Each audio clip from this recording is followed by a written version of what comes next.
Bueno, pues ya estamos casi todos aquí.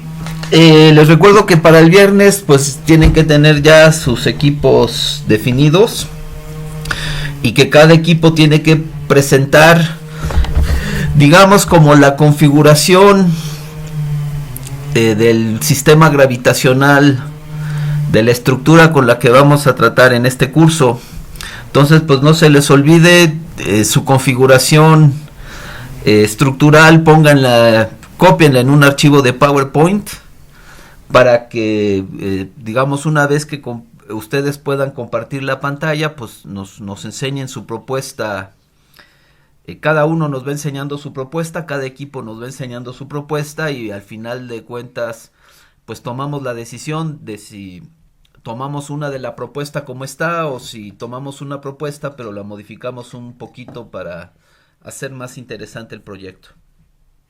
Bueno, entonces pues empecemos con la unidad 3 y digamos pues vamos a platicar de varias cosas. Si ustedes quieren profundizar digamos algunos de los conceptos que vamos a discutir aquí, pues estas son dos buenas referencias.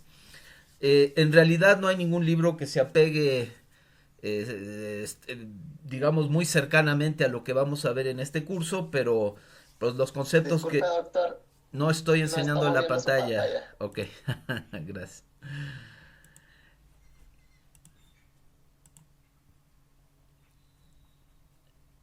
Entonces pues estas son las referencias.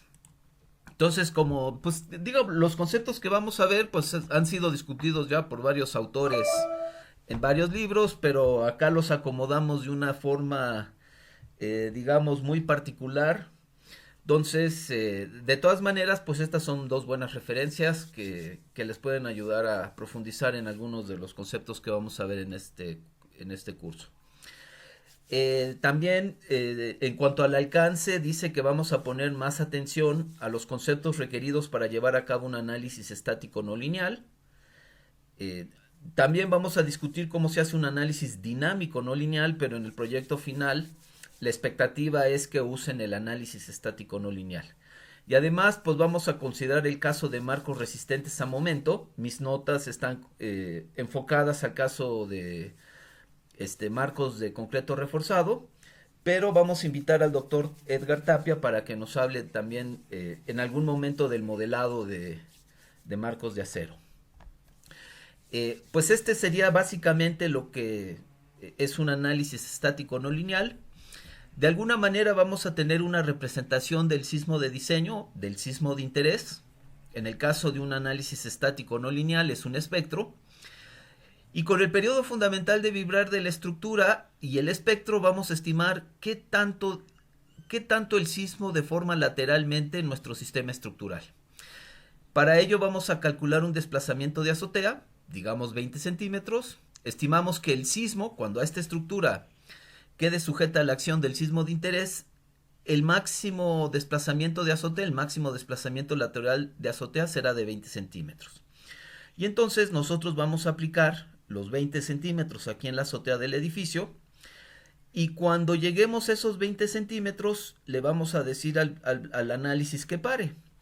En ese momento vamos a congelar la imagen, digamos, de la estructura, pero dentro de esa imagen pues vamos a tener evaluados cuánto ha rotado cada articulación plástica, cuántos son las distorsiones de entrepiso, cuáles son los elementos mecánicos en todos los miembros del sistema estructural y con base en eso vamos a evaluar el desempeño de nuestro sistema estructural. No, digamos que ya hicimos referencia a este párrafo del Eurocódigo en la unidad anterior. Decíamos que el Eurocódigo pues da como posibilidad hacer un análisis estático no lineal. Ahorita estamos trabajando en las normas de Ciudad de México para que también las normas de Ciudad de México contemplen esta posibilidad. Pero lo interesante de este inciso del Eurocódigo nos explica por qué es importante hacer un análisis estático no lineal. Dice que para revisar la resistencia real del sistema estructural, para estimar los mecanismos plásticos y cómo se distribuye y evoluciona el daño en el sistema estructural conforme va incrementándose su deformación lateral. Y en nuestro curso, particularmente, pues vamos a usar el análisis estático no lineal para evaluar el desempeño de un edificio que diseñamos. Nosotros vamos a plantearnos que ese diseño satisfaga ocupación inmediata, pero no podemos decir, yo ya diseñé la estructura para que satisfaga ocupación inmediata, hasta ahí llega mi responsabilidad como ingeniero. Yo lo diseño para lograr ese nivel de desempeño, pero lo tengo que demostrar. Y la forma en que nosotros vamos a demostrar es con una evaluación basada en desempeño que va a usar un análisis estático no lineal. En términos de que, normalmente todos los documentos que permiten evaluaciones basadas en desempeño nos dan diferentes procedimientos para hacer la evaluación basada en desempeño. Básicamente las dos más poderosas son el análisis estático no lineal y el análisis dinámico no lineal. Entonces aquí nos explican que el análisis estático normalmente es apropiado usarlo cuando la contribución de los modos superiores no sea importante para la respuesta dinámica del sistema estructural. ¿Qué quiere decir eso? Que la respuesta dinámica del sistema estructural está dominada por su primer modo de vibrar en la dirección de análisis. Dice que esto en general es cierto para edificios bajos, irregulares y blanco regulares, o sea, con regularidad estructural. Dice que los procedimientos dinámicos se requieren más bien para edificios altos o para edificios con irregularidades estructurales importantes. Entonces, pues nosotros vamos a trabajar en este caso con un edificio de baja altura y entonces el análisis estático no lineal va a ser apropiado. Acuérdense que hay una forma de revisar si para mí esto está hablado como en términos generales.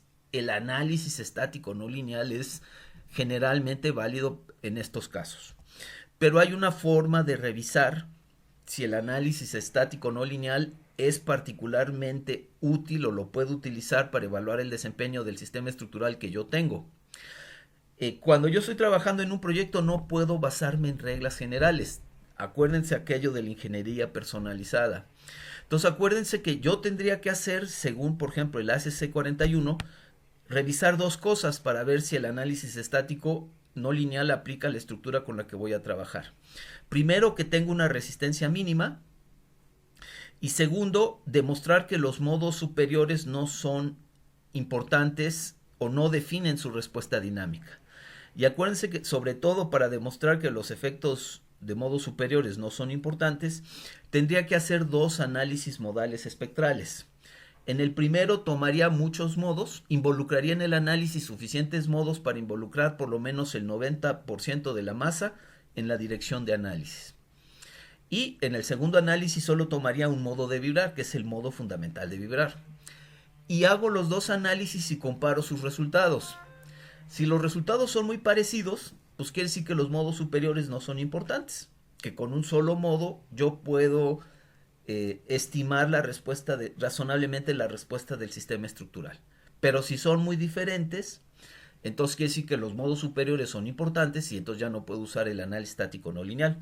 Y acá noten que qué tan diferentes o qué tan similares sean los resultados para definir si puedo usar el análisis estático no lineal se establece a través del cortante de todos los entrepisos. Y aquí están los límites, ¿no? En que pueden variar los cortantes de entrepiso para saber si se usa el análisis estático no lineal o no.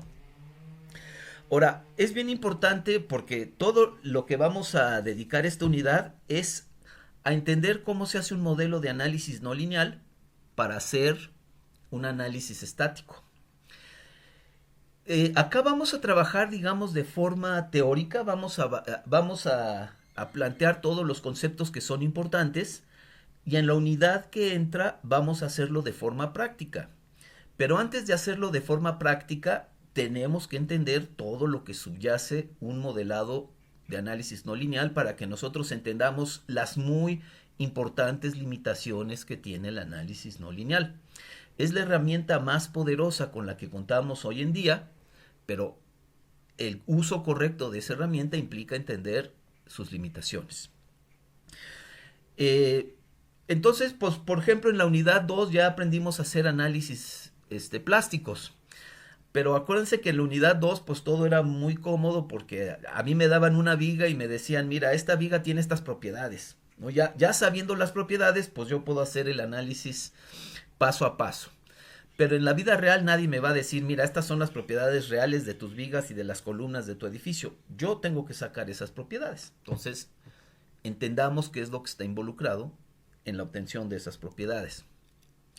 Lo primero es que vamos a usar un enfoque sistémico. Ahorita ya hemos platicado un montón de la importancia le llamamos la síntesis, de entender el comportamiento del sistema estructural como un todo. Entonces, pues tratemos de entender por qué es importante usar este famoso enfoque sistémico. Entonces, primero definamos sistema como la totalidad conformada por diferentes miembros que se influyen recíprocamente en el decurso del tiempo y tienen un propósito común. Y que en el caso de una estructura resistente a sismo, los miembros estructurales deben ser capaces de alcanzar su propósito común independientemente de si se dañan durante la excitación sísmica o no. A nosotros como profesionales nos toca la muy poco envidiable tarea de que nuestro sistema tiene que comportarse bien a pesar de que se dañe. No todos los ingenieros tienen que lidiar con semejantes situaciones. Ahora, tomando esta definición de un arquitecto, Handler, dice que un sistema es un ensamblaje de miembros interconectados entre sí. Noten lo importante, están interconectados.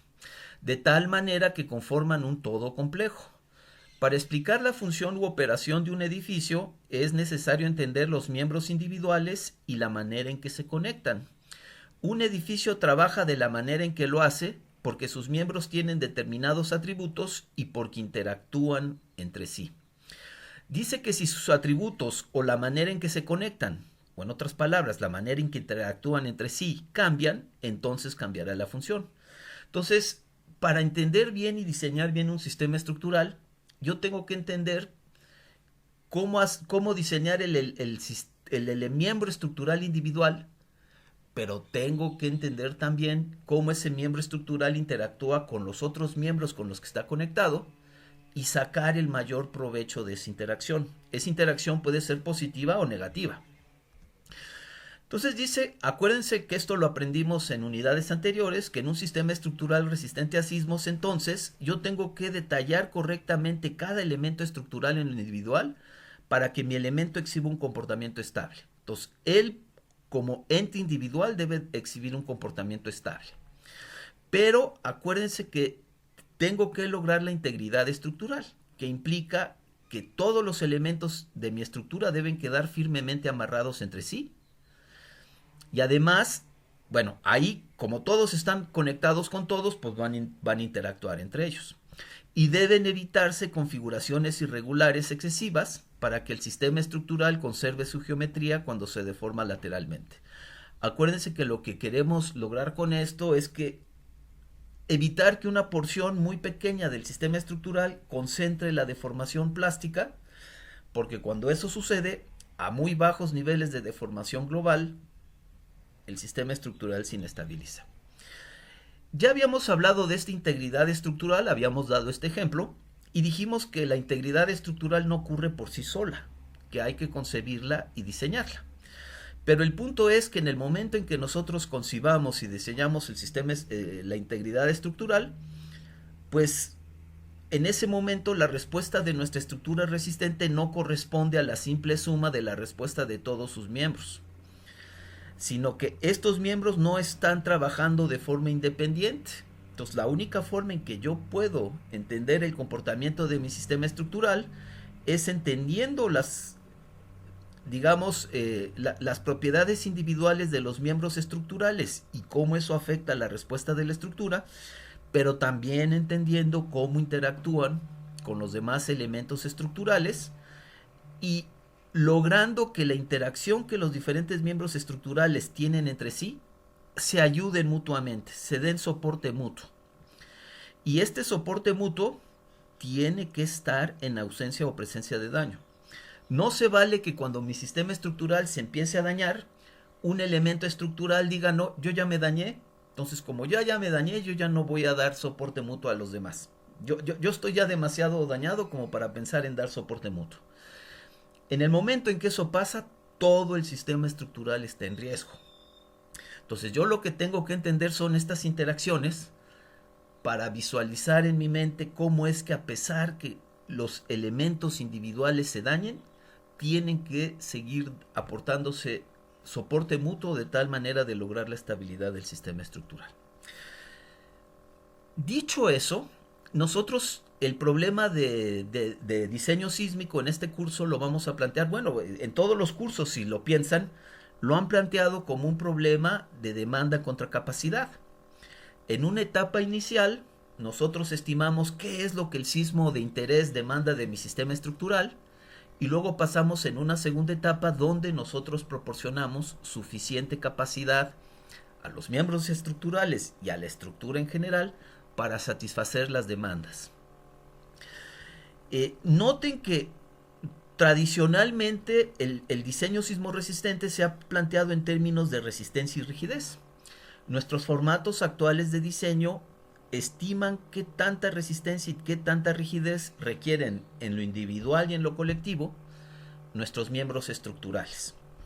En este curso, sin embargo, vamos a poner no por encima, pero digamos con la misma importancia, vamos a abrir explícitamente el balance de demanda contra capacidad de deformación, porque esta es importantísima para poder hacer un diseño basado en desempeño. Debo decirles que el cálculo de demanda y capacidad sísmica de resistencia y rigidez la han manejado ya mucho en los cursos anteriores, pero lo que realmente no están muy habilitados es en establecer esta demanda contra capacidad de deformación. Se los doy como ejemplo, como una viga de concreto. Si yo les digo, a ver, yo tengo una viga de concreto, quiero que aguante 100 toneladas por metro, ustedes me pueden diseñar esa viga de concreto para que pueda alcanzar una resistencia de 100 toneladas metro. Si les digo que esa viga de concreto requiere cierta rigidez en flexión, ustedes pueden dimensionar esa viga, sabrían cómo, para alcanzar un momento de inercia tal que logren satisfacer los requerimientos de rigidez en flexión. Pero si yo les digo, a ver, esta viga necesita desarrollar una rotación plástica de 0.03, entonces ya no les quedaría tan claro qué tendrían que hacer para que esa viga pueda desarrollar esas rotaciones plásticas. Entonces, vamos a repasar todo esto de resistencia y rigidez, lo vamos a potenciar, de hecho, vamos a aprovechar todo lo que han aprendido y lo vamos a empujar adelante para poder hacer formalmente una evaluación basada en desempeño. Pero a donde vamos a introducir muchos conceptos es en términos de esta capacidad de deformación.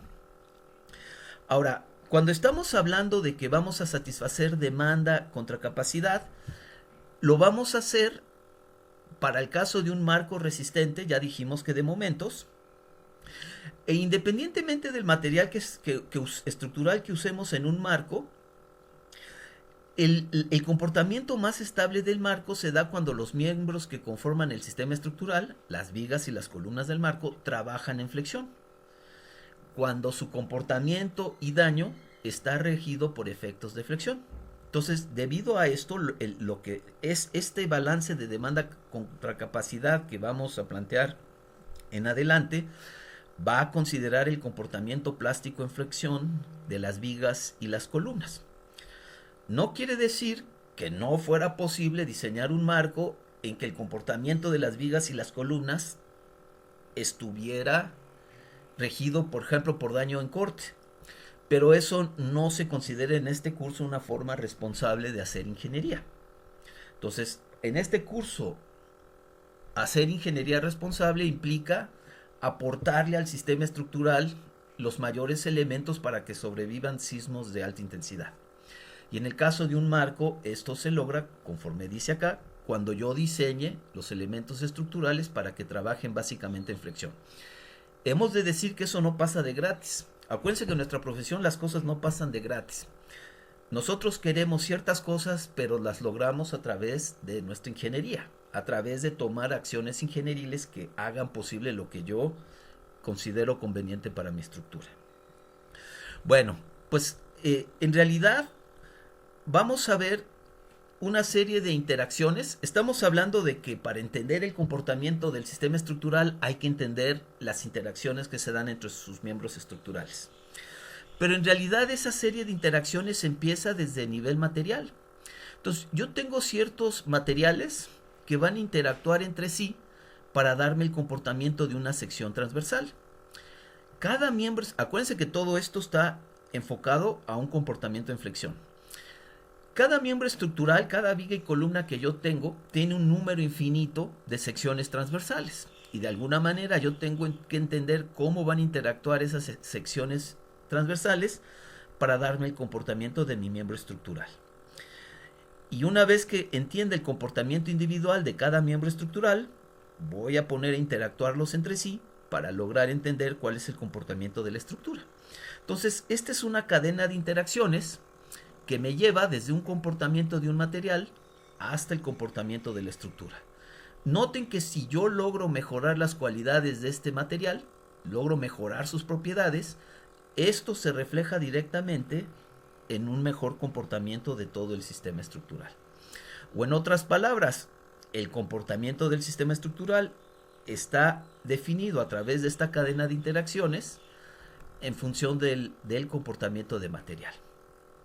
Ahora, noten que para caracterizar a cada uno de estos niveles el comportamiento sísmico, vamos a usar curvas. A nivel material, esfuerzo contra deformación unitaria.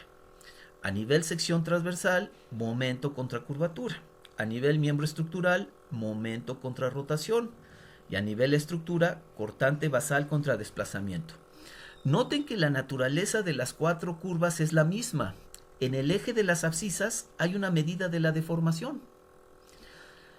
Ya sea una curvatura, ya sea una rotación, ya sea un desplazamiento o una deformación unitaria, pero siempre en el eje de las abscisas o de las X vamos a estar manejando una medida de la deformación. Y noten que siempre en el eje de las Y vamos a estar manejando una medida de fuerza, de esfuerzo o de fuerza.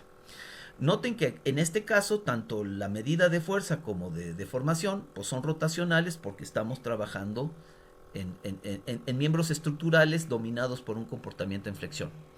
Ahorita vamos a explicar un poquito por qué a nivel de todos estos niveles usamos esta idealización. ¿Por qué no usamos diferentes gráficas de diferente naturaleza? ¿Por qué siempre estamos usando el mismo tipo de gráficas en donde en el eje de las X hay una medida de la deformación y en el eje de las Y siempre hay una medida de esfuerzo o fuerza? Pues ya ahorita platicamos por qué, pero noten que esto no es casual. Ahora, yo voy a definir mis materiales estructurales con base en el detallado que yo considere para mi sistema estructural. Voy a tener información disponible en términos de estas curvas de esfuerzo y deformación. Voy a interactuar mis materiales estructurales para establecer cómo se comporta una sección transversal de mi elemento estructural. Voy a interactuar todas las secciones transversales de mi miembro estructural para entender cómo se comporta mi miembro. Y finalmente, a través de software de análisis estructural, voy a interactuar todos mis miembros para entender cómo se comporta mi sistema estructural. Entonces, vayamos entendiendo una por una estas interacciones. Entonces, vamos a entender cómo interactúan en flexión el material del que está compuesto una sección transversal, los materiales de los que está compuesta una sección transversal, para darme el comportamiento de la sección transversal. Entonces, pues con base en el detallado que yo considere para mi sección transversal, pues yo voy a establecer con información que han desarrollado una serie de expertos, pues cuáles son las curvas esfuerzo de formación unitaria. Noten que esto es referido a axial del concreto. Y yo tengo que el concreto no confinado tiene este tipo de comportamiento. Y el concreto no confinado, pues quizás lo más importante no solo sea que cuando confino el concreto alcanzo resistencias en compresión más altas, sino además yo logro que el concreto logre tener una capacidad de deformación importante antes de alcanzar su falla o su aplastamiento. Del lado de tensión, pues yo tengo una serie de barras con que voy a armar mi sección de concreto reforzado.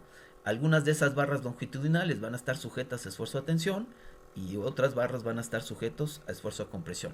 Normalmente voy a tener expresiones analíticas para poder establecer estas curvas, y esas expresiones analíticas pues se calibran con evidencia experimental. Bueno, entonces yo tengo una sección transversal de concreto reforzado y voy a poner a interactuar estos cuatro materiales para lograr entender el comportamiento de la sección. La interacción pues depende del elemento mecánico que domina el trabajo de la sección transversal, que en este caso dijimos que es flexión. También depende de la geometría de la sección transversal, entonces la voy a tener que tomar en cuenta, y tengo que establecer una serie de reglas de interacción. La regla de interacción más importante en flexión es que sección plana antes de la flexión permanece plana después de la flexión. Entonces, pues esta va a ser mi regla principal. Y hay otras cosas que afectan el comportamiento de la sección. Por ejemplo, si aparte de haber momento, en la sección transversal podría actuar una fuerza axial. Pero bueno, digamos que la más importante es esta. Sección plana permanece plana. Y entonces, pues pongamos a interactuar nuestro material. Noten que aquí hay una sección transversal de concreto reforzado. El concreto que está en gris sería concreto no confinado. El concreto que está aquí como en azul grisoso, que está dentro de los estribos, sería concreto confinado. Y aquí vemos refuerzo longitudinal. Estas bolitas grises serían refuerzo longitudinal. Parte de estos van a estar sujetos a tensión y parte de estos van a estar sujetos a compresión. Entonces, pues aquí están las diferentes propiedades de los materiales estructurales y aquí están referidas a la sección transversal. Entonces, ahí está mi sección plana antes de la flexión, está en rojo y claramente pues está plana. Ahora, le voy a imponer una curvatura a la sección transversal. Acuérdense que la curvatura es este ángulo con que la sección plana gira. Entonces, yo puedo imponer un ángulo de giro a esta sección que miren cómo sigue plana, y yo puedo medir este ángulo. Este sería el ángulo de curvatura. Ahora, noten que si yo pudiera establecer dónde está el eje neutro de esta sección, yo podría, conociendo la distancia que hubiese de una fibra de esta sección transversal al eje neutro, yo podría establecer cuánto es la deformación unitaria en esa fibra. Entonces, pues voy a discretizar esta área transversal en pequeñas fibras con una pequeña área, y al establecer la distancia vertical que hay de esa fibra al eje neutro, yo voy a poder establecer la deformación unitaria. Y con esa deformación unitaria, yo voy a poder establecer cuánto se está esforzando, ¿no? La fibra, si es de concreto, pues usaría esta curva de esfuerzo de deformación. De la misma manera, yo podría ver dónde están las barras, yo podría calcular la deformación unitaria, y ahora con esta gráfica yo podría establecer pues cuánto es el esfuerzo en esta barra, y multiplicándolo por el área yo podría sacar una tensión.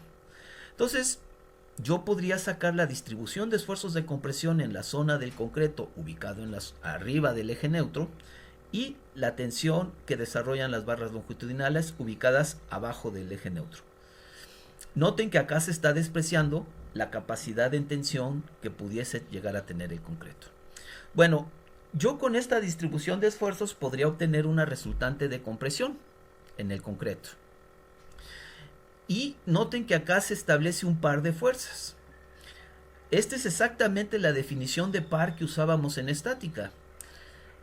Dos fuerzas que actúan en la misma dirección, en este caso en dirección horizontal, que tienen la misma magnitud, porque si es flexión pura, pues esta compresión tiene que ser igual a esta tensión. Misma dirección, nada más que en sentidos contrarios, y hay una distancia entre la línea de acción de ambas fuerzas. Esto es exactamente la definición de par que manejábamos en el curso de estática, y entonces el momento resistente de la sección es igual a esta compresión por esta distancia. Acuérdense que el momento asociado a un par es pues la fuerza. Estas dos son iguales, entonces cualquiera de estas dos fuerzas por la distancia que separa, la distancia perpendicular que separa las líneas de acción de ambas fuerzas. Y entonces yo podría imponer esta curvatura y en función de esta curvatura calcular un momento. Noten que si esta curvatura es pequeñita, estas deformaciones unitarias también son pequeñitas y básicamente ambos materiales estarían trabajando a bajos niveles de esfuerzo y deformación. Los materiales no tendrían daño y entonces podríamos decir que la sección transversal tampoco estaría dañada. Conforme vamos imponiendo cada vez mayores curvaturas, estas deformaciones unitarias se van haciendo más grandes y entonces este 2 empieza a moverse aquí hacia la derecha y este 1 se empieza a mover hacia la izquierda. O sea, al final este 1 lo que me está denotando es cuál es la deformación unitaria aquí en el acero, este naranja, y en el concreto esta verde. Entonces, ojo que conforme esta curvatura se incremente, pues este número que me está indicando la deformación unitaria, pues se va a mover cada vez más hacia la derecha. Ahora, noten que a mayor curvatura, tanto el acero como el concreto ya desarrollaron deformación plástica. Y como ya desarrollaron deformación plástica, pues ya se dañaron en lo individual los materiales, pero en conjunto también ya se dañó la sección transversal. Noten que el eje neutro puede variar, porque como está cambiando aquí la distribución de esfuerzos, pues puede ser que la profundidad del eje neutro cambie. Y quizás se me olvidó comentarlo, pero ¿cómo encontramos la profundidad del eje neutro? Pues podemos ir proponiendo diferentes profundidades, y la profundidad del eje neutro que nos sirve pues es aquella que da lugar a que esta compresión sea igual a esta tensión. Entonces, quizás así de manera iterativa yo podría establecer esta profundidad de eje neutro. Y así yo podría progresivamente ir incrementando esta curvatura. Y mientras más grande es esta curvatura, este 1 va viajando hasta la derecha y este 2 va a estar viajando hasta la derecha. ¿En qué momento alcanzaríamos, para este ejemplo, la falla de la sección transversal? Pues si este 2, la curvatura es lo suficientemente grande para que este 2 llegue aquí a este punto, pues este punto es la deformación última del concreto. Aquí, digamos, cuando llegamos a este punto 2, al extremo, querría decir que el concreto se aplasta en la zona de compresión. Si el concreto se aplasta en la zona de compresión, este puntal de compresión ya no lo tenemos. Y si no tenemos este puntal de compresión, la pieza ya no puede desarrollar un par resistente. Con que se pierda cualquiera de estas dos fuerzas, por definición se pierde el par. Entonces, en realidad, esta compresión se va a ir degradando poco a poco, pero en algún momento vamos a establecer que esta compresión ya se degradó lo suficiente como para decir que la pieza ya falló. La otra posibilidad de hacer fallar la pieza pues es perdiendo el puntal en tensión. Y ocurriría en el caso en que este 1 llegara más rápido al extremo de falla que este 2. Es posible, según la geometría de la sección transversal, que este 1 en términos relativos se vaya moviendo mucho más rápido que este 2. Y entonces que este 1 llegue a esta zona.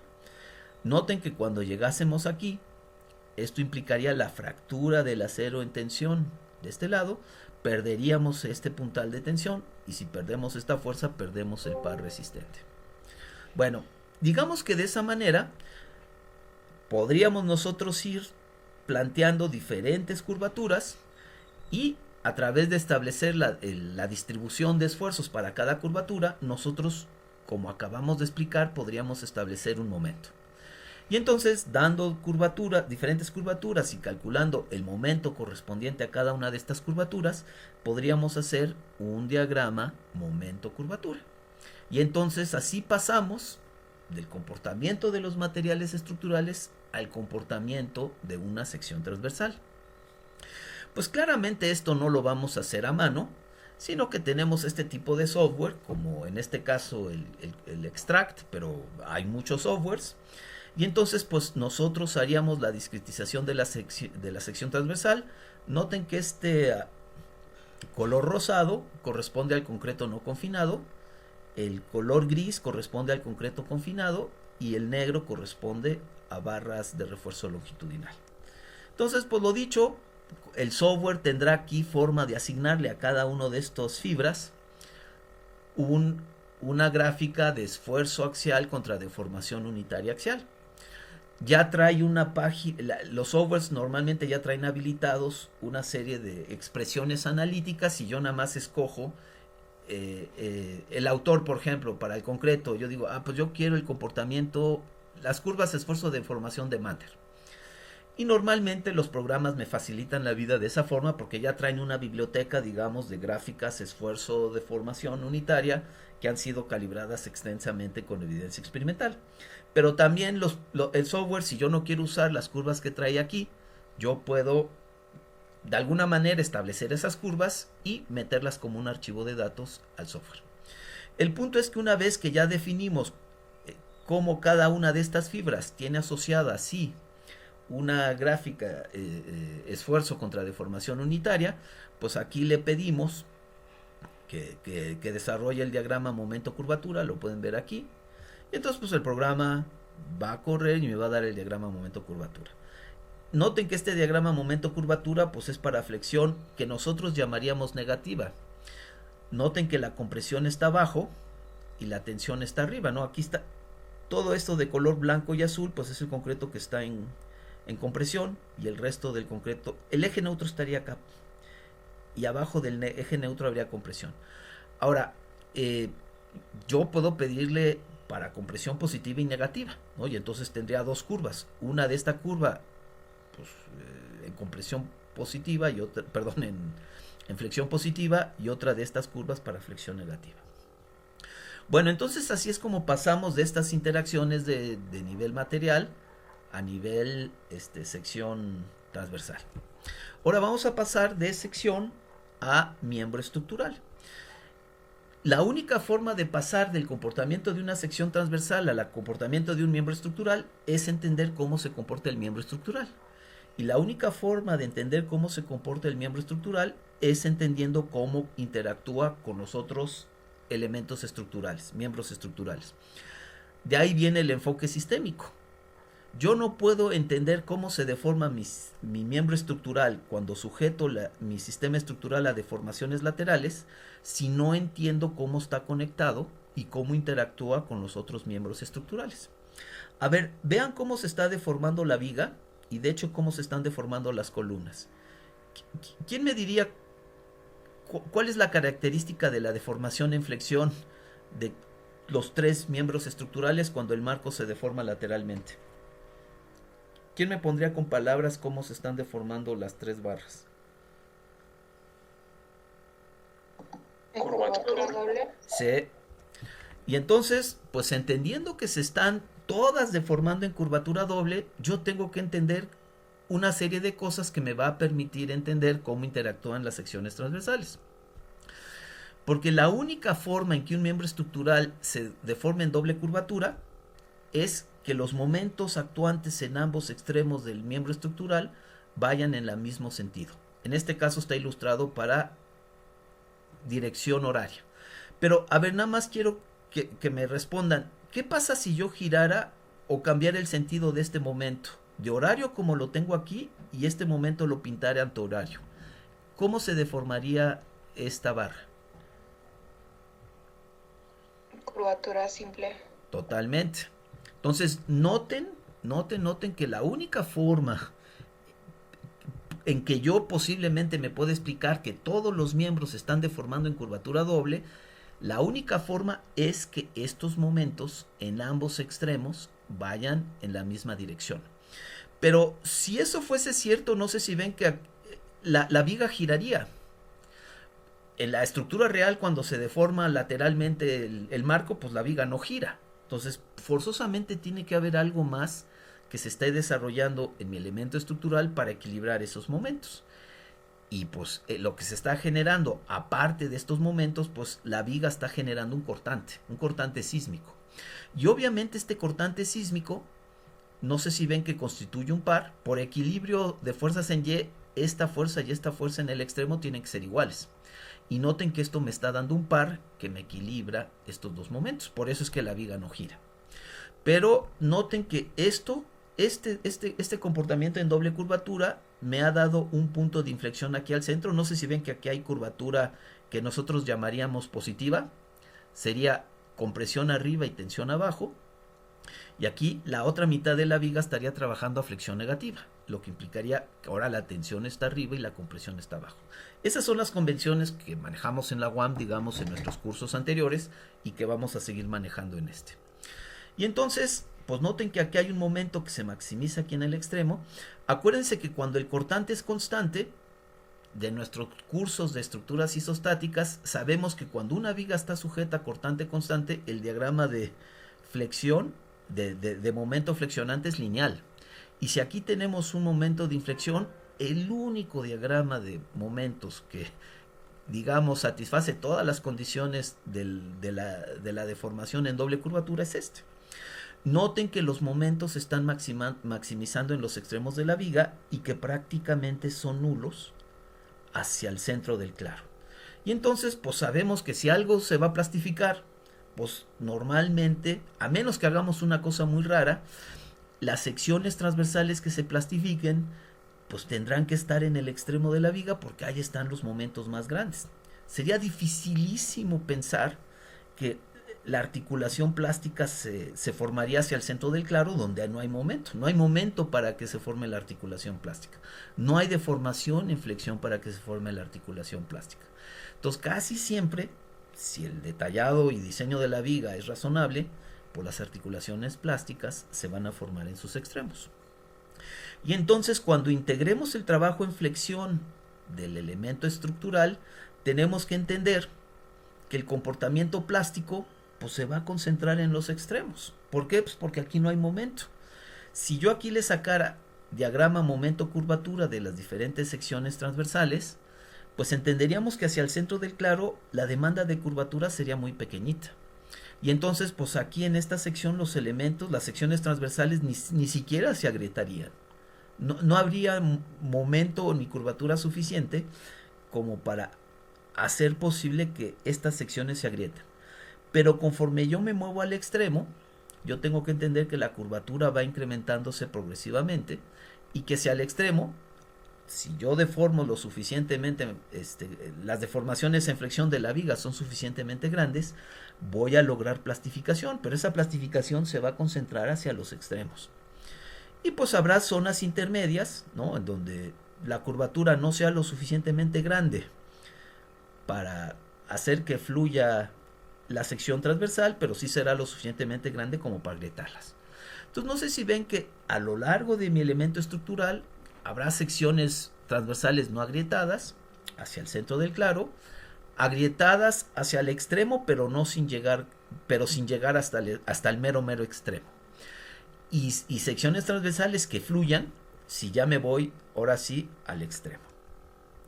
Y entonces, para entender el comportamiento de mi miembro estructural, yo tengo que poner a interactuar todas estas secciones transversales, pero tengo que entender que el estado de las diferentes secciones transversales es diferente, porque las demandas en flexión son diferentes a lo largo del elemento estructural. Entonces, pues la distribución de momentos a lo largo del claro de la viga, pues depende de cómo está distribuida la carga en la longitud de la viga. También depende de las condiciones de apoyo. También depende de la geometría de la viga y cómo va cambiando en todo su largo. Pero las reglas de interacción que vamos a usar en este curso para establecer el comportamiento del miembro estructural es el teorema área-momento. Y el teorema área-momento pues es muy sencillo. Lo que dice nuestro teorema área-momento es que la rotación en un punto dado de la viga lo podemos calcular como la integral de la curvatura. Entonces, si yo quiero calcular la rotación en algún punto de la viga, sencillamente yo tengo que integrar la curvatura en una longitud apropiada. Eso ya lo saben hacer ustedes, porque en cursos anteriores de análisis estructural, el comportamiento de una viga o una columna o de un elemento barra, si así ustedes lo quieren, lo caracterizan por desplazamientos concentrados en los extremos de la viga. Ustedes definen un nodo origen y definen un nodo destino. Y entonces, aunque la viga se deforma en todo su largo, ustedes solos ponen atención a los grados de libertad que están asociados a los extremos de la viga. Y todo el comportamiento en flexión de la viga lo refieren ustedes a estas rotaciones en los extremos. Ojo que estas rotaciones no son las rotaciones de los nodos. Para entender cuál es la rotación del elemento, tendrían que poner una cuerda, una línea recta, que una este nodo origen con este nodo destino, trazarían una línea recta. Y el comportamiento en flexión del elemento es la rotación con respecto a esa cuerda. Pero lo que les quiero decir es que esto ya lo saben hacer. Ustedes saben establecer estas rotaciones en los extremos de los elementos. Y acuérdense que si ustedes establecieran estos valores de desplazamiento en los extremos, ustedes podrían establecer con las ecuaciones constitutivas del elemento, podrían establecer los elementos mecánicos en los extremos. Y sabiendo cómo está cargada esta viga, podrían ya calcular todos los elementos mecánicos en el interior. Pero noten cómo normalmente cuando hacemos un análisis elástico, integramos la curvatura elástica y la concentramos como rotaciones en los extremos. Bueno, aquí vamos a hacer lo mismo, pero no solo hay curvatura elástica, también hay curvatura plástica. Pero lo que vamos a entender es que mientras la curvatura elástica se da a lo largo de toda la barra, y entonces van a hacer lo que, en este curso vamos a hacer lo que ustedes hicieron en los cursos anteriores, en este curso tenemos que entender que la curvatura plástica solo está concentrada en los extremos. ¿Por qué? Pues porque la forma en que interactúan los miembros estructurales de mi marco es tal que los momentos más grandes están en los extremos.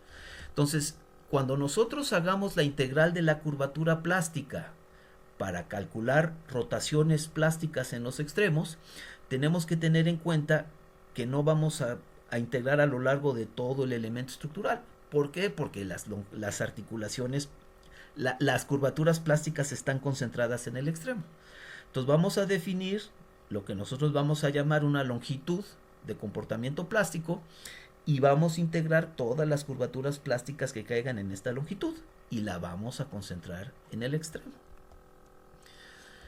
Y entonces lo que finalmente vamos a establecer en este curso es un diagrama momento-rotación en los extremos de nuestros miembros estructurales. ¿Por qué? Pues ya dijimos por qué en los extremos. No, sería difícil pensar que tengamos que modelar este diagrama momento-rotación aquí al centro del claro. ¿Por qué? Pues porque sabemos que el comportamiento del marco es tal que va a ser bien difícil que salga una articulación plástica acá. Máxime si diseñamos bien el marco. Entonces, nuestros marcos bien diseñados, la tendencia va a ser que las articulaciones plásticas se desarrollen en los extremos. Y entonces nosotros vamos a, así como hacían ustedes en el análisis elástico, vamos a manejar todo el comportamiento del miembro estructural con una rotación en el extremo. Pero ahora esta rotación va a combinar el comportamiento elástico de la barra y el comportamiento plástico de la articulación plástica. Y entonces, ojo que cuando yo les estoy estableciendo este diagrama momento-rotación, es el efecto combinado del comportamiento elástico de la barra y el comportamiento rígido plástico de la articulación plástica. Invertimos en la unidad anterior, digamos que enfatizamos que todo el comportamiento elástico está en la barra y que todo el comportamiento plástico se concentra en la articulación plástica. Y entonces lo único que les estoy tratando de decir es que cuando yo les pongo este diagrama momento-rotación en el extremo de nuestro miembro estructural, este diagrama momento-rotación es el resultado conjunto de la rigidez en flexión elástica en el extremo de la barra más el comportamiento plástico de la articulación plástica acomodada en ese mismo extremo. Entonces, no vayan a pensar que este es el comportamiento de la articulación plástica. Es el comportamiento integrado de la articulación más plástica más el comportamiento elástico de la barra. Finalmente, pues si ya estableciésemos el diagrama momento-rotación en el extremo de la barra, y en este curso vamos a usar modelos de plasticidad concentrada, vamos a insistir un poquito más qué quiere decir esto un poquitito más adelante. Pero básicamente lo que quiere decir es que todo el comportamiento plástico se concentra en un punto, ¿no? En puntos de longitud cero ubicados en los extremos de las vigas y de las columnas. Entonces, sabiendo el diagrama momento-rotación en los extremos de nuestras barras, le vamos a informar o vamos a introducir estos diagramas momentos-rotación al programa de análisis estructural. Esto aparte de toda la información que normalmente ustedes alimentarían al programa de análisis estructural. Y entonces, con la información que siempre meten al programa, más ahora los diagramas momento-rotación, vamos a establecer el análisis no lineal de la estructura y vamos a establecer su curva de capacidad. Entonces, pues básicamente cuando le pidamos al programa que vaya deformando el sistema estructural, va a ir paso a paso y va a ir identificando que algunas vigas se van a deformar más, otras menos y otras quizás permanezcan elásticas. O sea, no todas van a llevar el mismo nivel de deformación. Entonces, pues ahora sí que según la geometría del edificio, va a haber diferentes demandas de rotación en las diferentes vigas y lo más normal es que algunas desarrollen mayores demandas que otras. Pero pues para eso vamos a hacer, pues vamos a usar el software y pues la forma en que se distribuyen las demandas de deformación en los diferentes elementos estructurales depende de la distribución y tipo de carga, de las condiciones de apoyo, de la geometría del sistema estructural y pues la regla de interacción va a ser muy sencilla. Van a hacer una serie de análisis elásticos encadenados, ¿se acuerdan? Esto también insistimos mucho en la unidad anterior. Entonces vamos a hacer análisis incrementales elásticos que van a tomar como condición inicial el estado final del análisis previo de análisis, del paso previo de análisis. Entonces, mi pequeño análisis elástico incremental va a tener una serie de condiciones iniciales, que son las condiciones finales del paso anterior. ¿Y hasta dónde voy a hacer mi análisis incremental? Hasta que se forme la siguiente articulación plástica. Y con base en eso voy encadenando una serie de análisis elásticos para establecer la curva de capacidad. Entonces, lo que debe quedar muy claro en esta unidad es que estamos tratando de entender cómo establecer este diagrama momento-rotación para podérselo alimentar al programa de computadora y decirle, pues ahora sí, deforma 20 centímetros en la azotea del marco y ve siguiendo la progresión de daño en nuestro marco. Y entonces, pues con base en eso estableceríamos nuestra curva de capacidad. Y acuérdense que si el sistema estructural es razonablemente regular, el comportamiento plástico se distribuirá entre más miembros estructurales y la estructura tendrá mayor capacidad de deformación, que eso es lo que queremos en este curso. Si abusásemos de la irregularidad estructural del sistema, a bajos niveles de deformación global, a bajos niveles de desplazamiento de azotea, algunos miembros desarrollarían una deformación plástica local muy grande que haría que la estructura se inestabilizara a bajos niveles de deformación. Entonces, pues esto es lo que vamos a tratar de lograr entre las unidades 3 y 4 de nuestro curso. La unidad 3 pretende aportarles un conocimiento teórico sólido para entender cómo ir del comportamiento de material a establecer los diagramas momento-rotación que se requiere para un modelo de plasticidad concentrada de un marco. Y la unidad que sigue, que es la unidad 4, nos va a decir guías prácticas para, una vez que yo tenga el diagrama momento-rotación, cómo hago el análisis no lineal para establecer el desempeño sísmico de mi estructura. Ahora, la verdad es que en la unidad 4 nos vamos a olvidar de todo lo que discutimos en la unidad. Bueno, no de todo. Vamos a usar como base el material que desarrollamos en la unidad 3, pero la forma en que establecemos los diagramas momento-rotación en la unidad 4 va a ser facilísima, va a ser rapidísima. Y la verdad es que ni siquiera podría yo usar el conocimiento de la unidad 4 sin tener este conocimiento de qué implica establecer un diagrama momento-rotación. Pero si hiciésemos eso, haríamos ingeniería como de forma automática, sin entender lo que estamos haciendo. Y eso en este curso es totalmente inaceptable. Entonces, sí vamos a entender que hay una forma práctica y rápida de establecer este diagrama momento-rotación, y así lo vamos a hacer en el proyecto final, y vamos a ir a hacer nuestro análisis no lineal para una evaluación basada en desempeño que nos permita demostrar que su diseño del proyecto final satisface ocupación inmediata. Pero pues nos vamos a echar vamos a invertir varias clases, como 2 semanas, en entender todo lo que implica establecer el diagrama momento-rotación de una para elementos de concreto. Bueno, en términos del alcance, ¿por qué quizás ya llegamos al momento de tratar de explicar por qué siempre, a todos los niveles, en el eje de las X hay una medida de la deformación y en el eje de las Y siempre hay una medida de esfuerzo o fuerza? ¿Por qué siempre usamos ese tipo de gráficas? Al final de este curso ustedes van a estar cansados, van a estar saturados de este tipo de gráficas, en donde siempre vamos a estar manejando una medida de la deformación en el eje de las abscisas y siempre una medida de fuerza, perdón, de esfuerzo o fuerza en el eje de las Y. ¿Y saben por qué? Porque en esos diagramas siempre la pendiente me da una medida de qué tan rígido es el elemento. Entonces, ya sea a nivel material o sección transversal o miembro estructural o sistema estructural completo, si yo manejo esta convención para presentar su comportamiento, siempre la pendiente inicial me va a decir la rigidez elástica del material, de la estructura, etc. El primer punto de quiebre está asociada a la resistencia, que normalmente está asociada al inicio del comportamiento plástico del material, de la sección transversal, de la estructura.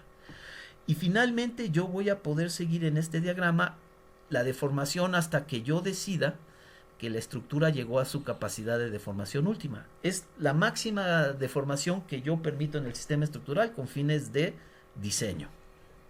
A esa le voy a llevar la capacidad de deformación última y yo la puedo leer directamente acá. Y dirán, y bueno, ¿y cuál es la importancia? ¿Por qué quiero saber la rigidez, la resistencia y la capacidad de deformación? Pues muy sencillo, porque todo el proceso de diseño está basado en esas 3 propiedades. Y ahora vamos a tener una serie de gráficas que me va a permitir leer directamente estas 3 propiedades para saber si el diseño tiene suficiente capacidad en términos de esos 3 parámetros. Entonces, pues, ¿por qué estamos manejando o vamos a estar manejando continuamente estas gráficas? Pues porque de aquí vamos a leer directamente las 3 propiedades que son relevantes para el sistema estructural. Ahora, también entendamos qué es lo que es un marco, porque quizás todos traigamos algunas ideas fijas de lo que es un marco y quizás la mayoría de ustedes entiendan perfectamente lo que es un marco, pero créanme que hay algunas cosas de los marcos que no quedan claros para todos. Entonces vamos a asegurarnos que aquí entendemos lo que es un marco. Entonces sacamos este párrafo de la ASC 41 donde explican particularmente lo que es un marco de concreto reforzado. Y nos dice que tiene que cumplir con 3 cosas. Primero, que tiene que tener componentes que se enmarcan, como son vigas, y las vigas pueden estar interactuando o no con losas. O sea, las vigas pueden tener arriba de ellas o no losas. Entonces, las componentes de un marco son las vigas, las columnas y noten las conexiones. O sea, no solo son vigas y columnas, también hay conexiones. Y el diseño de las conexiones es importantísimo para aquello de la integridad estructural. Entonces, noten, hay 3 componentes primero que nada. Y cuando hagamos el modelado no lineal tenemos que pensar en las 3. Seguido, los marcos son de construcción monolítica y son capaces de transmitir momento y cortante entre las vigas y las columnas. Si hubiera una articulación, entonces ya no son marcos momentos resistentes. La forma en que nosotros conectamos las vigas y columnas, hay continuidad entre las vigas y columnas, de tal manera que entre ellas se pueden transmitir momentos y cortantes. Y finalmente dice que el refuerzo longitudinal no está presforzado. O sea, hay marcos de concreto presforzado, pero esos son, las reglas para modelarlo son casi iguales, pero aquí no las vamos a discutir. Entonces aquí vamos a hablar que el refuerzo primario, el refuerzo longitudinal, no está presforzado. Bueno, ahora, no solo eso es importante, es bien importante entender que cuando nosotros en el modelo de análisis enmarcamos las vigas y las columnas, esas rayitas, esas barritas que nosotros estamos pintando en el modelo de análisis corresponden al eje centroidal de los vigas y las columnas. Cuando nosotros ponemos un nodo y decimos que el eje centroidal de una columna y el eje centroidal de la viga se encuentran en ese nodo, pues no estamos diciendo que son los ejes centroidales los que se conectan ahí en ese nodo. No es que la viga y la columna se concentren en ese punto. Al final de cuentas, ni mi viga ni mi columna es una barrita, no es una línea. Es un elemento que tiene área y tiene volumen. Pero nosotros estamos manejando o idealizando esos elementos como si fueran elementos línea o elemento barra. Y cuando nosotros decimos que sus ejes centroidales se encuentran en un nodo, quiere decir que esos ejes centroidales son concéntricos. ¿Qué pasaría si el eje centroidal de la viga no fuera concéntrico con el eje centroidal de la columna? No sé si ven qué pasa, que a veces el eje del... Aquí en este caso se presenta mucho en fachadas. Noten que aquí hay una columna muy... con un ancho muy grande, mucho mayor que el ancho de la viga. No sé si lo pueden apreciar aquí. Y entonces, pues el eje centroidal de la viga no se encuentra con el eje centroidal de la columna. Y entonces, pues todo depende de qué tan grande sea la distancia que separe estos ejes centroidales para decir que los dos ejes centroidales en realidad están llegando al mismo nodo. Porque puede ser que físicamente en mi marco esta distancia sea suficientemente grande que yo la tenga que modelar explícitamente. Cuando el eje centroidal de la viga y la columna coinciden en un nodo, la transmisión de momentos y cortantes se hace de una manera muy eficiente y muy segura. Pero mientras más sea la distancia que separa el eje centroidal de la viga de la columna, aquí se van a desarrollar una serie de esfuerzos en cortante y tensiones que el concreto no es muy bueno para tomar. Entonces, pues mientras esta distancia sea más grande, la transmisión de momento y cortante de viga a columna se hace de una forma bastante más inestable e insegura, como podría ser este caso. Esto no es un marco, esto no lo podríamos modelar como un marco. Ahora, la pregunta es ¿qué tan grande es esta distancia antes de poder... Bueno, ¿qué tan grande es esta distancia? ¿En qué momento yo tendría que poner este eslabón para considerar que la transmisión de esfuerzos entre viga y columna no se da de manera directa, sino se daría a partir de este eslabón? Bueno, esto está explicado acá. Dice que habrá un elemento más grueso, en este casi siempre la columna, y un elemento de menor ancho que casi siempre es la viga. Entonces, dice que cuando el eje centroidal del componente más esbelto, que en este caso es la viga, caiga en el tercio medio del elemento de la columna en la que enmarca, entonces este eslabón, esta excentricidad, no necesita ser considerada. Entonces, mientras la viga esté lo suficientemente centrada para que el eje centroidal de la viga caiga en el tercio medio de la columna, entonces no es necesario modelar este eslabón. Pero si eso no pasa, entonces tienen que modelar este eslabón. ¿Y que creen? Que en este curso está prohibidísimo hacer esto, porque esto no va acorde a un ejercicio responsable de la ingeniería. Entonces aquí está prohibidísimo que hagan esto y sus elementos tienen que ser razonablemente concéntricos. Ahora, ¿quién me dice por qué en algunos casos las vigas se empujan aquí al paño de la columna? ¿Por qué aquí el ingeniero decidió mover la viga al tercio exterior en lugar de dejar la viga, digamos, centrada con respecto al eje centroidal de la columna? ¿Cuál puede ser una razón para mover las vigas hacia este lado? ¿Quién me explica? Sí, hay muros de carga en la parte superior, por ejemplo.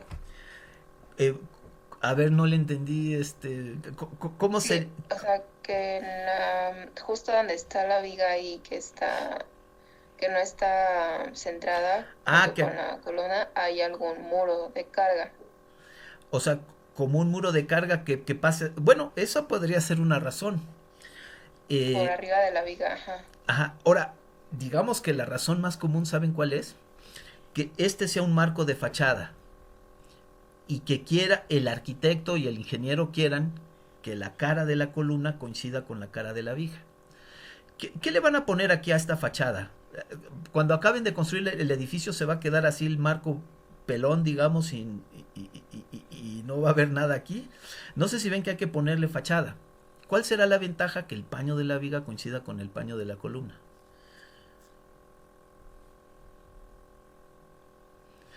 Pues Es más sencillo anclar los elementos de fachada. totalmente. Entonces, normalmente los marcos de fachada empujan las vigas hacia afuera. Pero ojo que se puede cometer aquí algún pecado. El pecado sería que el marco ya no tuviera una buena transmisión de carga de vigas a columnas.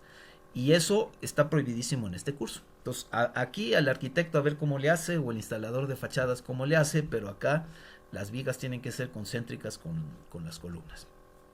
Ahora, eso por un lado. Por el otro lado vamos a usar un modelo de plasticidad concentrada. Acabamos de discutir que por la forma en que se deforman los elementos de nuestros marcos, las articulaciones plásticas se van a concentrar, tienden a concentrarse, sobre todo si el elemento está bien diseñado, en los extremos de nuestros miembros estructurales. Obviamente, el daño no se concentra en un punto, se concentra en una longitud. Miren en esta viga metálica cómo claramente el comportamiento plástico está distribuido en una longitud. Bueno, nosotros vamos a tomar todas estas curvaturas plásticas que le corresponden a todas estas secciones transversales en esta longitud y las vamos a integrar y las vamos a concentrar en una rotación en un punto específico. Entonces, noten que el modelo considera que toda la rotación plástica se da en un punto específico. En realidad, lo que estamos integrando es una serie de curvaturas plásticas a lo largo de una longitud y la estamos concentrando en un punto específico. Hay muchas formas de modelar el marco y no me quisiera enrollar mucho porque pues, es un tema muy interesante, pero que lo voy a dejar pues en el aire. Pero nosotros vamos a usar lo que se llama un modelo de plasticidad concentrada. Es que toda la deformación, noten que en realidad está distribuida. Nosotros la vamos a concentrar en un solo punto. Y nosotros la forma lo vamos a hacer como tradicionalmente lo hacemos. Integramos todas estas curvaturas plásticas y calculamos una rotación plástica. Y esa rotación plástica la vamos a concentrar en el extremo del miembro estructural. Pero noten que hay un montón de formas de hacer las cosas, pero en términos de lo que estamos aprendiendo en este curso nos vamos a concentrar en este modelo de plasticidad concentrada. Ahora, en realidad hay un montón de no linealidades. Estas son las variables principales que intervienen en un análisis estructural. Estos serían, déjenme ver qué es cada cosa. Estos serían desplazamientos nodales. Estos serían las deformaciones de los miembros estructurales. Estos son los esfuerzos en los miembros estructurales y estas son las fuerzas nodales exteriores. Estas son algunas condiciones que no voy a discutir, pero los profes que trabajaron en ustedes con los cursos de análisis estructural, lo más seguro es que hayan trabajado con estas cuatro juegos de variables. Las fuerzas nodales se equilibran con los esfuerzos internos de los miembros estructurales con las ecuaciones de equilibrio. Estos esfuerzos internos se asocian a las deformaciones internas de los miembros estructurales con las ecuaciones constitutivas. Y las deformaciones internas de los miembros estructurales tienen sentido en términos de las deformaciones nodales a través de las ecuaciones de compatibilidad. Noten en un análisis hecho y derecho todas las posibles no linealidades que se pueden tomar en cuenta en el análisis. Entonces este sería como un análisis genérico. Pero en este curso no nos interesa el análisis no lineal como un esfuerzo genérico, sino lo queremos digamos, enfocar al diseño sismo resistente. Entonces, en el diseño sismo resistente, estos juegos de variables no existen. Y la única no linealidad que realmente vamos a modelar explícitamente es aquella asociada al comportamiento de los materiales. O sea, las ecuaciones constitutivas son las únicas que nosotros vamos a modelar explícitamente como parte de nuestro análisis no lineal.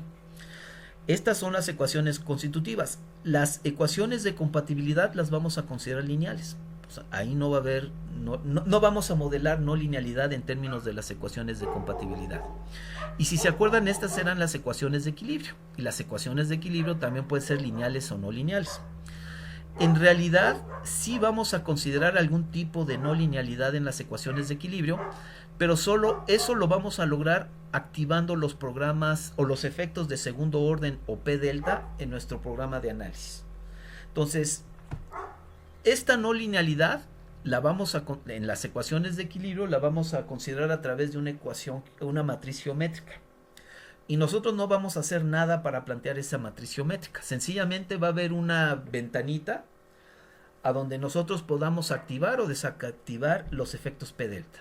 Y nuestro esfuerzo en términos de activar estos efectos P deltas es nada más diciéndole que sí. Hacer todo el modelo no lineal de las ecuaciones constitutivas implica un enorme esfuerzo y eso es en lo que nos vamos a concentrar. Entonces, el único por los que estoy echándole este rollo es para que entiendan que cuando hablamos de análisis no lineal, en realidad, según la ingeniería en la que trabajemos, esa no linealidad podría abarcar muchas cosas. En este curso, para el diseño sismo resistente, la única no linealidad que vamos a modelar de manera explícita es en la relación que hay entre la deformación de los miembros estructurales y su nivel de esfuerzos internos, las ecuaciones constitutivas. Y de manera muy simple y solo activándole una opción al programa de análisis, vamos a activar los efectos P delta. Bueno, entonces pues vamos a concentrar nuestros esfuerzos en el análisis estático no lineal, que implica, no sé si lo ven, deformar al sistema estructural en una sola dirección, hasta llegar a la deformación máxima que el sismo le impone durante el sismo de interés. Vamos a discutir los conceptos involucrados en hacer un análisis dinámico no lineal. Aquí se escogen una serie de acelerogramas y se imponen el efecto de estos acelerogramas aquí a la base del sistema estructural. Y entonces el sistema estructural va a empezar a vibrar y yo voy estudiando la evolución del daño en el espacio y en el tiempo para decidir si mi estructura ha satisfecho mis niveles de desempeño. Vamos a hablar cómo se hace este análisis, pero el curso está basado, su proyecto final va a estar basado en que ustedes puedan hacer un buen análisis estático no lineal. Acuérdense que este tiene limitaciones, ya las discutimos. Bueno, aquí está, ¿no? De hecho, acá les recuerdo en términos generales para cuándo vale el análisis estático no lineal, y ya dijimos que si tuviéramos que hacerlo numéricamente se hacen dos análisis modales espectrales y con base en una serie de consideraciones se decide si vale o no vale. Él dice que el procedimiento de análisis dinámico es en que ponemos a vibrar el edificio, requiere de mucho juicio y de experiencia. Entonces, pues ahorita lo único, a ustedes algo que les falta, digo, no por otra cosa, sino porque no han tenido la experiencia suficiente, pues no tienen digamos, sentido común ingenieril y no tienen todavía esta experiencia para realmente interpretar los resultados de un análisis dinámico no lineal práctico. Pues entonces empecemos por que aunque está más limitadito, es un buen primer paso. O bueno, no sé si ya ustedes hayan hecho más análisis no lineales, pero acuérdense que acá lo estamos enfocando a la práctica. Y entonces pues es un buen primer paso para que entiendan el alcance de estas herramientas ya en la práctica. Bueno, antes de empezar a hablar del comportamiento en flexión, porque acuérdense que dijimos que nuestros marcos, nuestras vigas y columnas tienen que estar dominadas por comportamiento y daño en flexión. Y la pregunta es, ¿y por qué en cortante no? Bueno, entonces dice que aquí antes de presentar las particularidades de un comportamiento dominado por efectos de flexión, vamos a discutir por qué no es deseable tener marcos con miembros esbeltos cuyo comportamiento y daño queden dominados por efectos de corte. Entonces, ahí tenemos, imagínense que tuviéramos un elemento de concreto envoladizo, estas líneas rojas representan su armado, y le pusiéramos una fuerza cortante y fuéramos deformando lateralmente nuestra columna. Vamos a decir que es una columna. Entonces, según nuestras normas locales, el cortante resistente de nuestra columna es igual a la suma del cortante con el que contribuye el concreto en la sección transversal más el cortante que contribuyen los estribos en la sección transversal. Y entonces normalmente la contribución de los estribos la calculamos con una fórmula así. Noten que aquí estamos considerando que los estribos son perpendiculares al eje de la pieza. o hacen un ángulo de 90 grados con respecto a la pieza, y también la capacidad del concreto en la sección transversal la calculamos con una expresión así. Entonces, pues dependiendo de algunas circunstancias, vamos usando estas fórmulas, y finalmente entonces sacamos la contribución de los estribos más la contribución del concreto, la sumamos y decimos que ese es el cortante resistente. Y la verdad, habría que preguntarse, el enfoque funciona, claramente funciona, en México lo hemos usado por décadas. Pero más allá de que funcione o no, quisiéramos preguntarnos si este enfoque tiene sentido conceptual, si las bases que sustentan este enfoque tienen sentido o no. Y nos vamos a sorprender entendiendo que no, que el enfoque funciona, pero pues la verdad es que es un enfoque que no se apega a la realidad. Y pues para los que llevaron estructuras de concreto conmigo o elementos de concreto conmigo, dirán, pues usted nos engañó en licenciatura, usted nos mostró conceptualmente que este enfoque tenía bases sólidas. Pues sí, en licenciatura pues hay que decir eso. Pues no se trata de decirle a los alumnos de licenciatura que lo que uno les va a enseñar no tiene sentido. Digo, tiene sentido porque funciona, pero pues ahora ya están ustedes en posgrado y ya pueden estar expuestos a la realidad de la vida. Entonces, aunque estén muy decepcionados, pues la verdad es que ese enfoque tiene bases teóricas o conceptuales muy poco sólidas. Entonces, normalmente cuando nosotros tenemos nuestra columna y la estamos sujetando a deformación lateral, pues sabemos que los estribos desarrollan tensión y que la compresión va a estar, la va a ofrecer el concreto. Entonces, a ver, hagamos un corte en nuestro elemento, pero hagamos un corte de manera tal que no crucemos ningún estribo. No sé si ven que este corte, A', no cruza absolutamente ningún estribo. Y entonces no sé si ven que cada uno de estos puntales que están aquí pintados de concreto estarían desarrollando compresión. Y sería la compresión de los puntales de concreto la que equilibraría todo el corte. ¿Cómo sé que el estribo no trabaja? Pues porque el corte no cruza el estribo. Y entonces acá podemos ver que todo el cortante actuante en la columna lo tiene que tomar el concreto.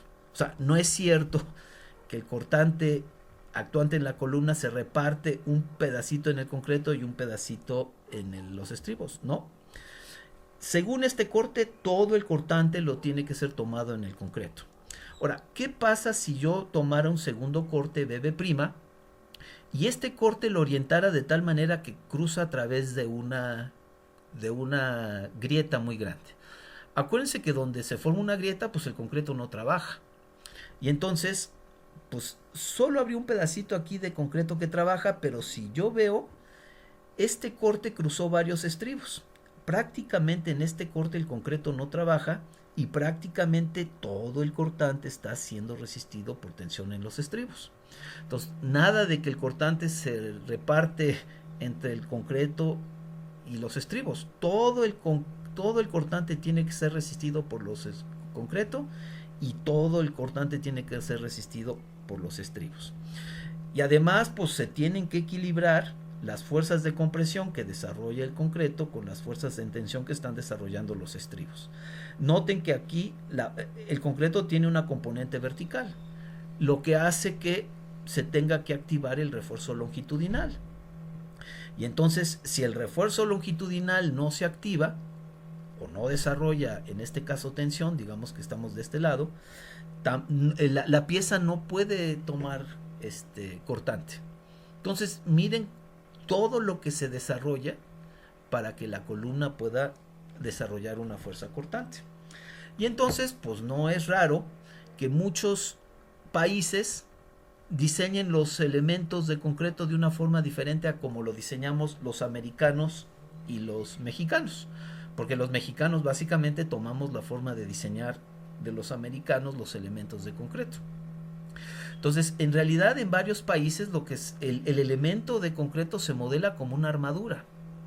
Y entonces claramente cuando hago el modelo de armadura se ve que todo el cortante tiene que bajar por los puntales de concreto, luego los puntales de concreto transmiten a los estribos todo el cortante como tensión, y así se va bajando la fuerza hasta la base de la columna. Este acero está en la zona de tensión y desarrolla tensión, y de este lado hay concreto, y esta compresión la toman el concreto y el acero en conjunto. Entonces, en realidad, este modelo está más cerca a la realidad. En realidad se forma un mecanismo resistente global que involucra el trabajo conjunto del concreto y del acero, tanto los estribos como el acero longitudinal.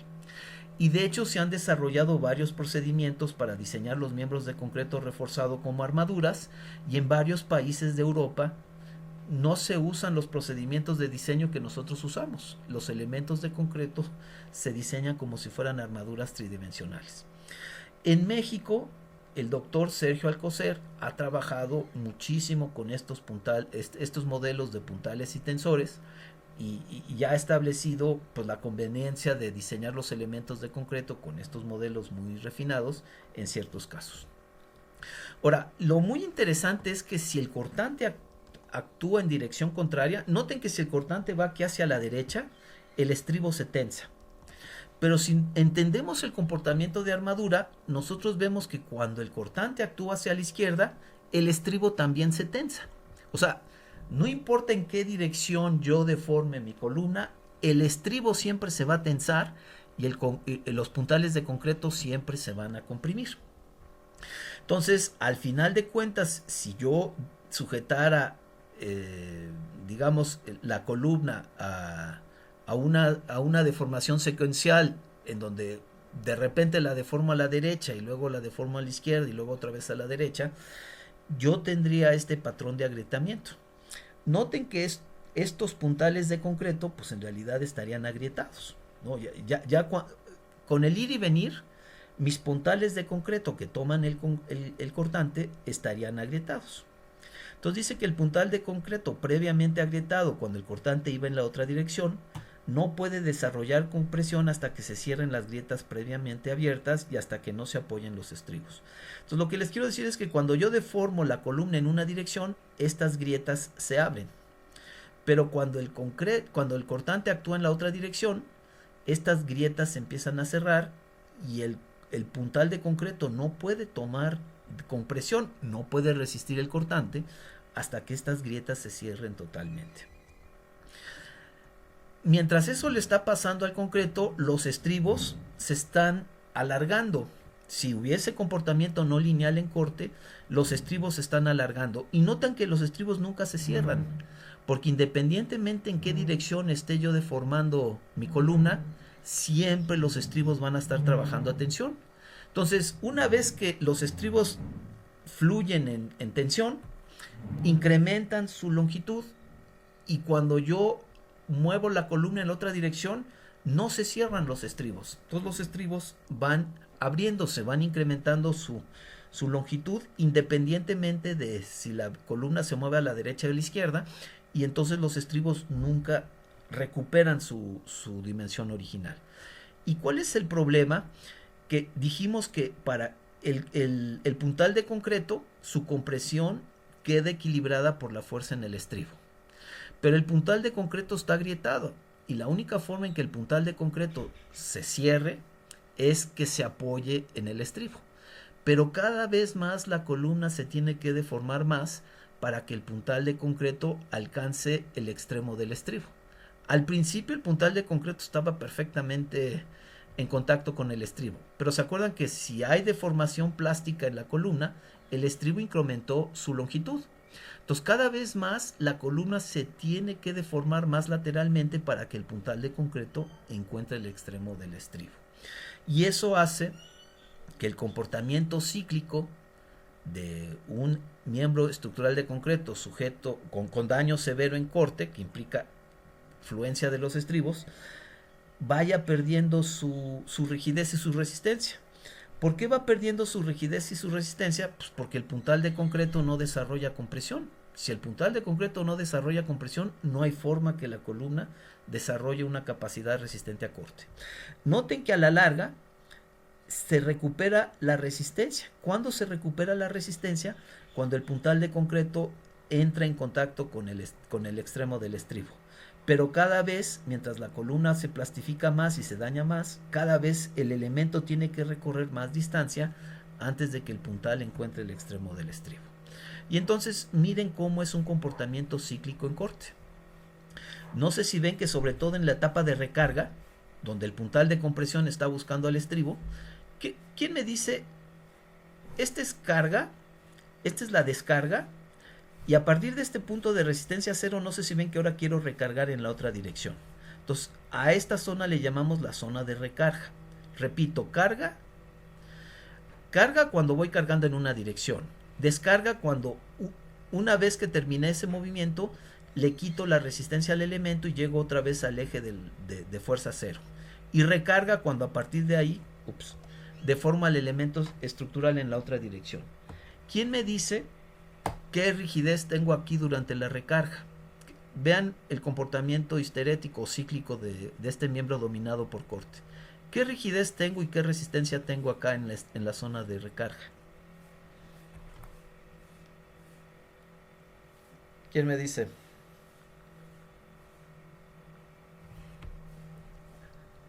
¿Sí ven qué pendiente tiene aquí en esta zona de comportamiento la columna o la viga? ¿Qué pendiente tenemos aquí? ¿Quién me dice? Cero. Cero. ¿Y qué representa la pendiente en una gráfica de fuerza contra deformación? La rigidez. Entonces, ¿qué rigidez tiene el elemento cuando recarga? Rigidez nula, no tiene. ¿Y qué resistencia tiene aquí? Cero también. No sé si ven que el elemento desaparece literalmente. Un elemento dominado por corte desaparece en la zona de recarga. No sé si ven que a la larga, después de recorrer una gran distancia, vuelve a recuperar un poco la resistencia en corte. ¿Cuándo? Cuando la diagonal de compresión alcanza el estribo. Noten que el comportamiento en flexión, porque esta viga está dominada por flexión, no es perfecto. ¿Están de acuerdo que aquí durante la recarga hay una degradación de rigidez? Pero esta degradación de rigidez no es absoluta como en el caso de un elemento a corte. Entonces, lo acabamos de discutir la siguiente sesión, pero el problema de un elemento a corte no es que no tenga ductilidad. Noten cómo acá está desarrollando este elemento en corte una ductilidad cercana a 4. Se los voy a recalcar la siguiente sesión. El problema de los elementos a corte no es que tengan baja capacidad de deformación monotónica. El problema de los elementos en corte es su degradación excesiva en presencia de cargas cíclicas. Y eso hace, esta inestabilidad cíclica hace que sea inaceptable usar elementos que se dañan en corte en marcos momentos resistentes de concreto. Bueno, dejémoslo aquí porque ya vi que me dieron las 11:31. Acuérdense, equipos para el viernes y cada equipo con una propuesta de como configuración geométrica estructural del sistema gravitacional. Entonces los veo el viernes, que estén bien. Nos vemos. No. Hasta luego, doctor.